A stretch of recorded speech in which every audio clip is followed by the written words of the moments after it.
Real estate కంపెనీల audit పై నజర్ వేసింది IT శాఖ.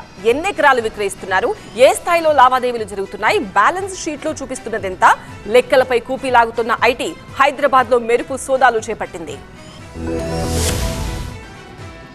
స్వస్తిక్ రియల్ ఎస్టేట్ కంపెనీలో ఉదయం ఇన్కమ్ ట్యాక్స్ అధికారులు మెరుపు తనిఖీలు చేశారు. షాద్ నగర్, చేవెళ్ల, బంజారా హిల్స్ లోని స్వస్తిక్ కార్యాలయాల్లో ఏకకాలంలో తనిఖీలు చేపట్టారు. కంపెనీకి చెందిన కల్పన రాజేంద్ర, లక్ష్మణ్ నివాసాల్లో సోదాలు చేపట్టి డాక్యుమెంట్లను పరిశీలించారు. స్వస్తిక్ రియల్ ఎస్టేట్ కంపెనీ షాద్ నగర్ లో 300 కోట్ల విలువైన భూమిని ఓ మల్టీనేషనల్ కంపెనీకి విక్రయించింది. ఆ కంపెనీ అందుకు సంబంధించిన వివరాలని సరిగ్గానే చూపింది. కానీ స్వస్తిక్ సంస్థ మాత్రం భూముల క్రయ విక్రయాలకు సంబంధించిన లెక్కలను బ్యాలెన్స్ షీట్ లో చూపించలేదు అన్న ఆరోపణలు వచ్చాయి. ఈ క్రమంలోనే ఐటీ దాడులు జరిగాయి. అయితే ఎలాంటి డాక్యుమెంట్స్ స్వాధీనం చేసుకున్నారు, అక్రమాలు గుర్తించారా, లెక్కల్లో చూపని మొత్తాన్ని ఎలా రికవరీ చేయబోతున్నారు అన్నది ఐటీ అధికారులు వెల్లడించలేదు. పెద్ద మొత్తంలో భూములకు సంబంధించిన పత్రాలు క్షుణ్ణంగా తనిఖీ చేశారు. వాటికి సంబంధించిన ఆర్థిక వివరాలు ఆడిట్ లో ఉన్నాయో లేదో పరిశీలించినట్టు తెలుస్తోంది. ఈ మధ్య కాలంలో ఐటీ అధికారులు వరుసగా రియల్ ఎస్టేట్ కంపెనీలపై దాడులు చేస్తూనే ఉన్నారు. కొద్ది రోజుల క్రితం ప్రముఖ రియల్ ఎస్టేట్ సంస్థ Googi properties and developers, Anvitha builders corporate కార్యాలయాల్లోనూ అధికారులు సోదా చేశారు. అలాగే ఆ సంస్థల నిర్వాహకుల నివాసాల్లో తనిఖీలు చేశారు. లేటెస్ట్ గా స్వస్తిక్ సంస్థపై ఐటీ దాడులు జరిగాయి. రియల్ కంపెనీలను ఉలిక్కిపాటుకు గురి చేశాయి.